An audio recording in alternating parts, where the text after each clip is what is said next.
স্থানীয় সময় বুধবার যুক্তরাষ্ট্রের হলিউডের হিলটন ইউনিভার্সিটিতে বাংলাদেশের মহান স্বাধীনতা দিবসের আয়োজন করা হয়। লস অ্যাঞ্জেলেসে বাংলাদেশ কনসুলেট আয়োজিত অনুষ্ঠানে অংশ নেন মার্কিন কংগ্রেস ওম্যান লরা ফ্রিডম্যান। এদিন বাংলাদেশ যুক্তরাষ্ট্র উভয় দেশের জনগণের স্বার্থে পারস্পরিক সুবিধার ক্ষেত্রে যুক্তরাষ্ট্রের ভূমিকা অত্যন্ত ইতিবাচক বলে জানান তিনি। দুদেশের দীর্ঘদিনের অংশীদারিত্ব এবং দ্বিপক্ষীয় সম্পর্ক আরও মজবুত করতে যুক্তরাষ্ট্রের চলমান কার্যক্রমের উপর গুরুত্ব আরোপ করেন লরা। আমি মনে করি বাংলাদেশের সঙ্গে সম্পর্ক উন্নয়ন অব্যাহত রাখা খুবই গুরুত্বপূর্ণ। বাংলাদেশ যুক্তরাষ্ট্রের জন্য গুরুত্বপূর্ণ অংশীদার। পারস্পরিক স্বার্থে এই সম্পর্ক আরও শক্তিশালী ও সম্প্রসারিত করার বিষয়ে আমি প্রতিশ্রুতিবদ্ধ।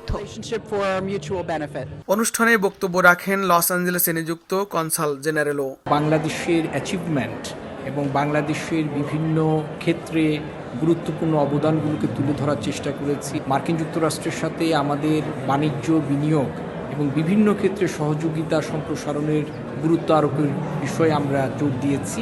এ ধরনের আয়োজনের প্রশংসা করেন প্রবাসী বাংলাদেশিরা। আমেরিকার লোকজনের জানা উচিত যে বাংলাদেশি কমিউনিটি কত বড়, কত সাকসেসফুল, আমাদের কালচারাল হেরিটেজ কত রিচ, এবং এটাই খুবই ইটস ভেরি পজিটিভ। পরে মনোজ্ঞ সাংস্কৃতিক অনুষ্ঠান ও নৈশভোজের আয়োজন করা হয়।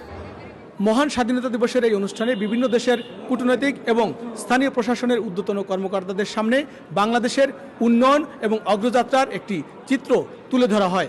একই সঙ্গে বাংলাদেশ এবং যুক্তরাষ্ট্রের মধ্যকার দ্বিপাক্ষিক সম্পর্কের উন্নয়নের উপরও জোর দেওয়া হয় এই অনুষ্ঠানে। লস্কর আল মামুন, সময় সংবাদ, লস অ্যাঞ্জেলেস, যুক্তরাষ্ট্র।